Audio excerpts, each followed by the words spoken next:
नमस्कार, माझ्या किचनमध्ये आपले स्वागत आहे। चला तर आज आपण आरोग्यासाठी बनवणार आहोत शेवग्याच्या पालाचे धपाटे। तर त्यासाठी इथे मी शेवग्याचा पाला घेतलेला आहे आणि आपल्याला माहित आहे आपण शेवग्याच्या शेंगाच खातो। शेवग्याच्या पानांपासून भाजी पण बनते आणि पराठे, धपाटे, थालीपीठ बऱ्याच काही गोष्टी बनतात। तर आता आपण हे पाला आहे ना स्वच्छ निवडून आणि स्वच्छ धुवून घ्यायचं आहे आपल्याला। आता इथे मी एक वाटी पानं घेतलेली शेवग्याची, स्वच्छ अशी धुवून घेतलेली आणि कोवळी कोवळी पाने घेतलेली। तर आता आपल्याला एका मिक्सरच्या जारमध्ये आपल्याला त्याला बारीक करायचंय।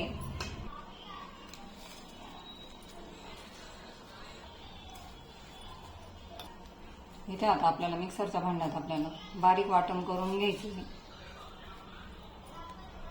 त्यामध्ये आता मी इथे 4-5 हिरवी मिरची घालत आहे। मिरची थोडीशी अशी तुकडे करून टाकूया।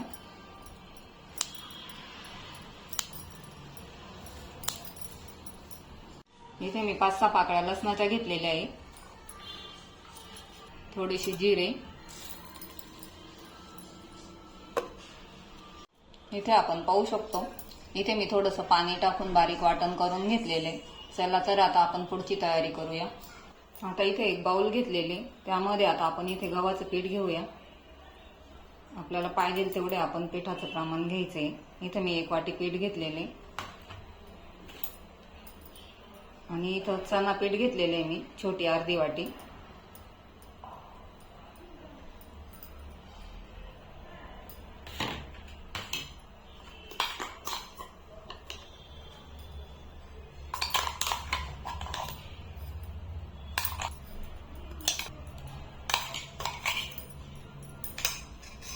चवीनुसार मीठ घेऊया।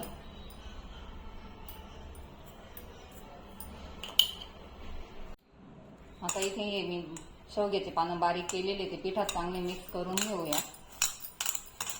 पीठ चांगलं आपल्याला मिक्स करून घ्यायचे आणि आपल्याला वाटत असलं पिठाचं प्रमाण किती थोडंसं पाहिजे असलं तर आपण टाकू शकतो। इथे मी अजून थोडंसं पीठ घेत आहे।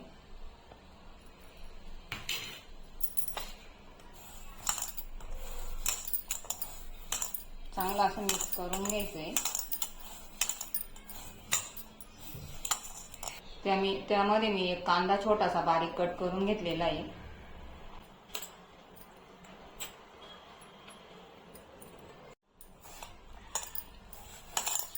आता आपल्याला सर्व पीठ असं कांदा ते मिक्स करून घ्यायचंय आणि थोडंसं पाणी टाकून पिठाचा गोळा तयार करायचा आहे। तर आता मी मिक्सरच्या भांड्यामध्ये थोडंसं पाणी टाकलेलं होतं, तेच पाणी टाकून घेत आहे।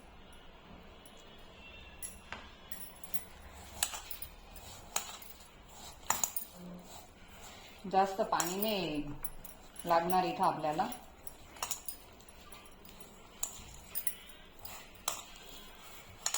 एकदम थोडं पाणी म्हणजे वापर केलेला आहे।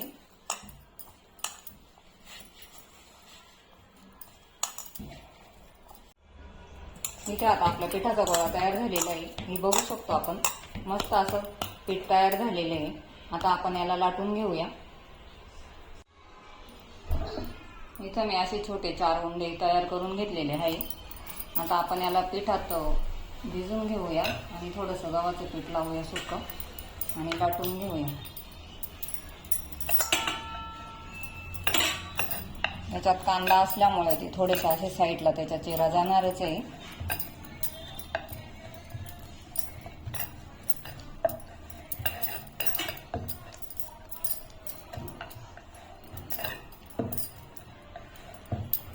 अशा पद्धतीने आपला धपाटा लाटून झालेला आहे।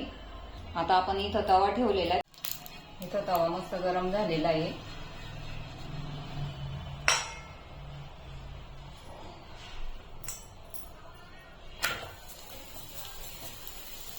इथं कांद्यामुळे थोडेसा त्याला असा चिरा जात आहे साईडनं।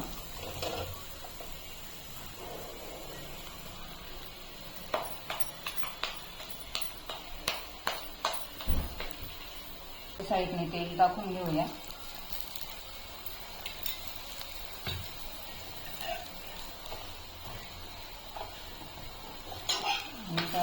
धपाट्याला पलटी मारूया। दोन्ही साईडनं असे आपल्याला मस्त सोनेरी कलर येईपर्यंत भाजून घ्यायचे.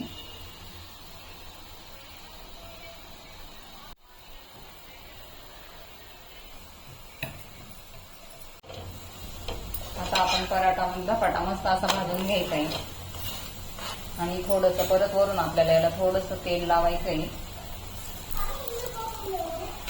तुम्ही तुपाचा वापर केला तरी चालेल, इथं मी तेलच वापरलेले आहे. दोन्ही साईड छान भाजून घ्यायचे आहे आणि खूप छान लागतात हे धपाटे खायला. तुम्ही नक्की एकदा बनवून बघा.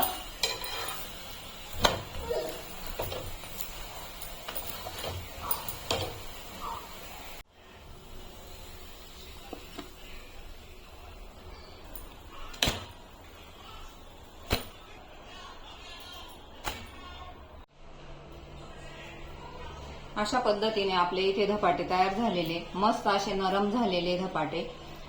आपण दह्यासोबत धपाट्यांचा आस्वाद घेऊ शकता किंवा लोणच्या सोबतही धपाटे खाऊ शकता. कशी वाटली तुम्हाला रेसिपी आवडल्यास व्हिडिओला लाईक करा, चॅनलला सबस्क्राईब करा. धन्यवाद.